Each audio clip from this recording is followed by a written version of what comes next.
This is the International Base Horaah, the Institute for Dayanim, Torah and Horaah, Parsha message for Parsha's Vayechi 5784, issue 690.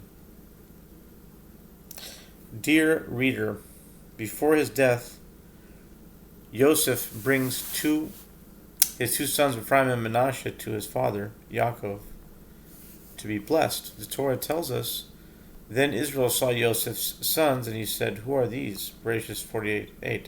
What a strange question. Yaakov was Manasseh and Ephraim's teacher ever since arriving to Egypt, over a dozen years earlier. Why does he suddenly not recognize his two disciples and grandchildren?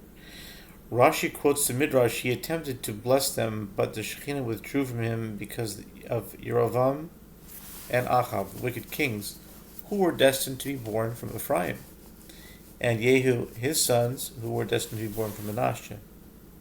Yaakov's question, who are these, really means to ask, where did these children come from, and that they are unworthy of a blessing. Understandably, Yosef was aghast. His father saw his sons as unworthy of a blessing. How was the situation resolved?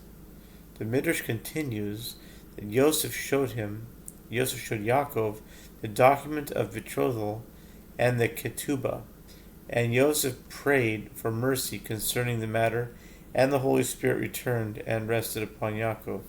Another Midrash provides more detail on what transpired. Yosef prostrated himself on the ground and prayed for God's mercy, saying, Master of the world, if they are worthy of blessing, don't turn them away shamefully. At that point, the divine inspiration returned, and Yaakov blessed them. If they were unworthy of blessing, why did the divine inspiration leave Yaakov? If they were worthy of blessing, why did it leave? And if they were not worthy of it, why did it return? Yosef only asked they receive a blessing that they are worthy of receiving, not a blessing that they're unworthy of. The answer to this question is simple. Despite being righteous and pious, and despite Yosef and their father's merit, Ephraim and Manasseh were still unworthy of Yaakov's blessings that would raise them to the level of the 12 tribes.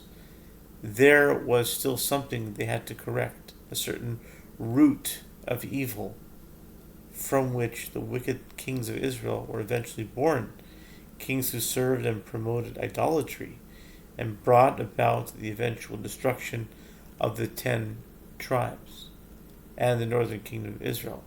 Although he certainly prayed for them and all their lives, and despite forbearers' righteous deeds, they still didn't reach the sphere that would allow them to receive Yaakov's blessing.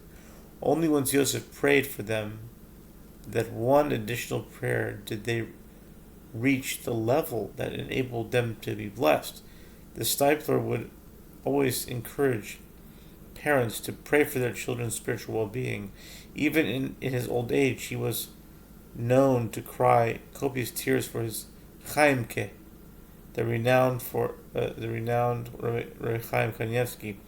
Although his son was already in his 50s, a renowned Torah scholar of his own accord and author of many Sfarim, his father continued praying for him, begging Hashem to grant him success in Torah mitzvahs. Parents are well aware of their children's difficulties in their younger years, but once they grow up, they often feel like their mission is over, and they've finished raising them. But a parent's job is never over. His prayers are always necessary.